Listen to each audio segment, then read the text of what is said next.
এই কয়েকদিন আগে এসএসসি পরীক্ষার রেজাল্ট বের হয়েছে। এসএসসি এই সময়ে একটা মেয়ের ইন্টারভিউ মিডিয়ার সামনে খুব ভাইরাল আলোচিত হয়েছে। তাকে প্রশ্ন করছে সাংবাদিক, আপনার এই রেজাল্ট পাওয়ার বা ভালো করার পিছনে কি কোনো কারণ আছে? বলছে হ্যাঁ আছে, আমার বয়ফ্রেন্ড আমাকে হেল্প করেছে। আমার বয়ফ্রেন্ডও আছে, আমার ফ্যামিলিও আছে, দুজনেই আমার অনেক সাপোর্টিভ। আপনার বয়ফ্রেন্ড আছে? হ্যাঁ, আমি কাইন্ড অফ নিচ্ছি, এই অফ করো ক্যামেরা।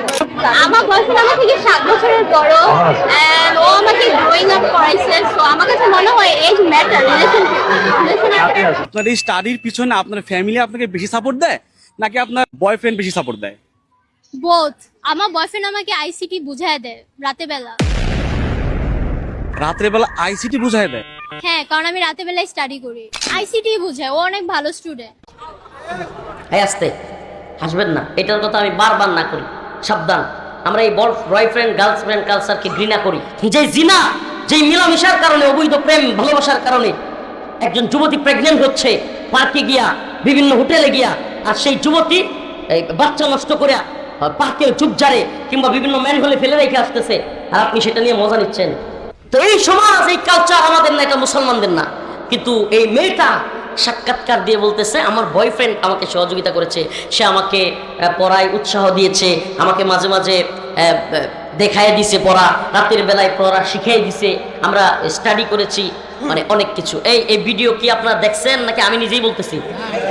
দেখছেন তো?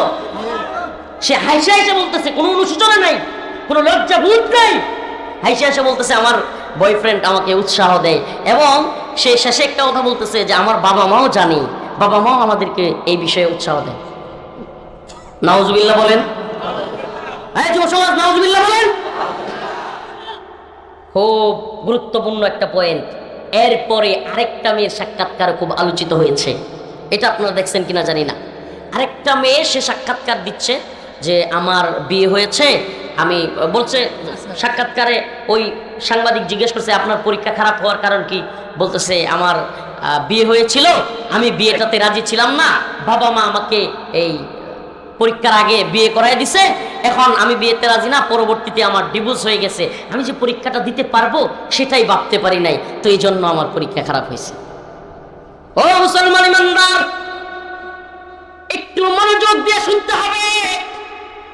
এই পশ্চিমা সংস্কৃতি কিংবা ভারতীয় কালচারাল আধিপত্য আমাদের সমাজের ভিতরে, এই আধিপত্যবাদী মিডিয়া, এই তাগুতি মিডিয়া আমাদের সমাজে সিস্টেমে একই সময়ে দুইটা মেয়ের সাক্ষাৎকার একত্রিত কইরা সূক্ষ্ম কৌশলে এই সমাজে একটা মেসেজ দিতে চায়। ও সমাজের যুবক যুবতীরা পার্কের চিপায় চাপায়, লিটনের ফ্ল্যাটে, বিভিন্ন জায়গায় গিয়া অবাধে তোমরা মেলামেশা করো, জিনা করো, পড়াশোনা করো, পেটের মধ্যে বাচ্চা দাও, ইচ্ছা মতো আনন্দ ফুর্তি করো, এটার মধ্যে মজা আছে, তাইলে তোমরা পরীক্ষায় ভালো রেজাল্ট করবা। আর যদি বিয়ে শাদী করো, পরীক্ষার রেজাল্ট কিন্তু খারাপ হবে। এই মেসেজ দিছে কি দেয় নাই বলেন? এই মেসেজ দিছে কি দেয় নাই বলেন?